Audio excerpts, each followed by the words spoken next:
Okay, welcome back. Welcome back to Cooking with the Pros. I'm here with Terry Ray. So, yay, Terry. Here's for me. Applaud for me. Thank you. All right, so we hope that you enjoyed the black bean corn salsa, the guacamole, and the pico de gallo. How do you feel about the samples? Very good. I was just reminded by a friend of mine that you can also get a lot of my recipes. I have an app, so if you have an iPhone or an Android, you can download my app, which is Cooking with the Pros, so you can get that. So look for my app.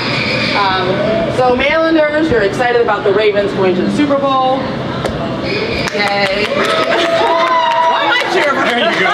There you go. So we're going to now move on to the crab dip, which is probably one of your favorite appetizers here in the state of Maryland, one of my favorite.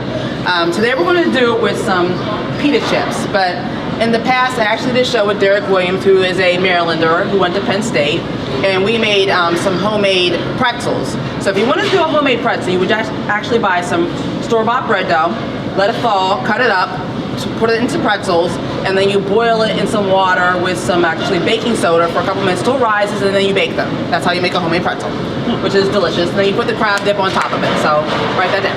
But we're not doing that today, we're just going to do the pita chips. So Terry's going to chop up the pita chips into little wedges, and then he's going to put it into the Ziploc bag, which is very convenient because there's no need to have mess, you can throw this away.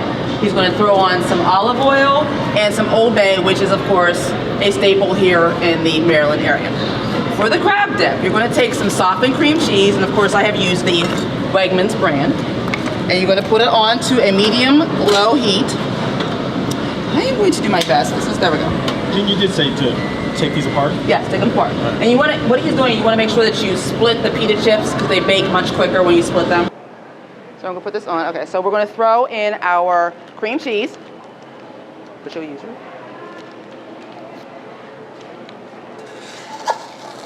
Like that sizzle.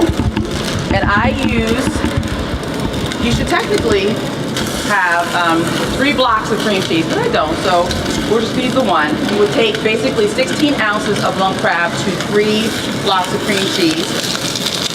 So I'll put a little bit of this in. Not the full amount as I'm splashing. There we go. Oh my god! It turned out. You should not have a flame when you're making your crab dip. I just with that. I don't know if I have a full sizzle.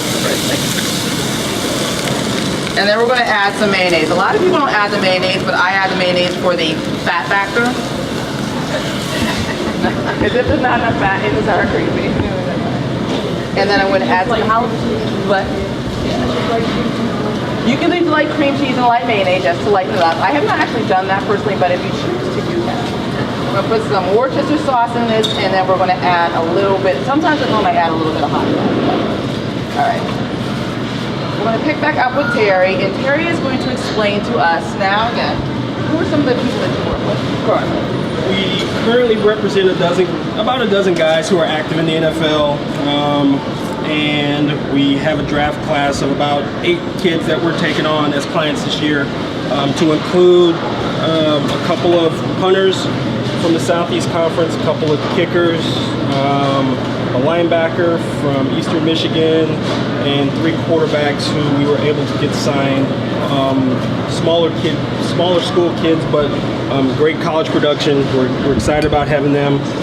Some of our pros that we represent, a guy that's from the area, Cameron Wake, his second All-Pro season with the Miami Dolphins. I think he's from Beltsville, Maryland. He's one of our clients. We also have a couple, actually one of our clients that'll be playing, or not playing, but coaching in this week's Super Bowl will be Andy Moeller, the offensive line coach for the Ravens. So we're excited about, the opportunity that he's going to have to go out there and try to win Super Bowl. So he right now is our lone client that is still working this time of year, on his season. So, all right. All right. So now, what Terry will do is he's going to add some olive oil. There we go. Generously. Generously. Generously. Generously.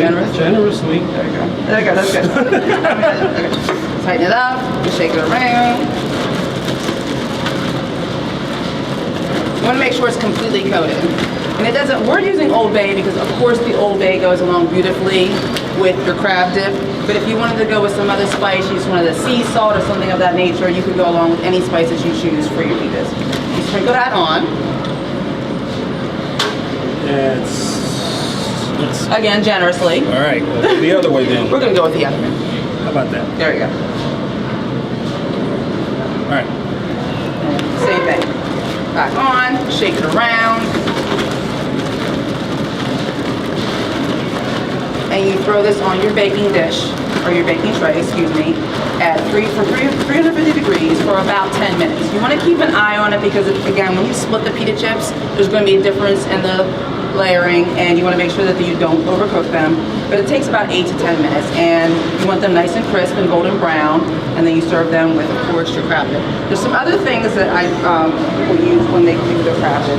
Sometimes we make it into a fondue, so you can serve it with just other regular crackers. I've done saltine crackers where I've baked and brushed with Old Bay as opposed to doing the pita chips. There's a lot of different things that you can do with your crab dip. Also, people often make sliders, and they'll top it with a hamburger with a little bit of crab dip on top of that. So these are some different ways you can incorporate your crab dip into your tailgating Super Bowl menu. So, all right? All right. So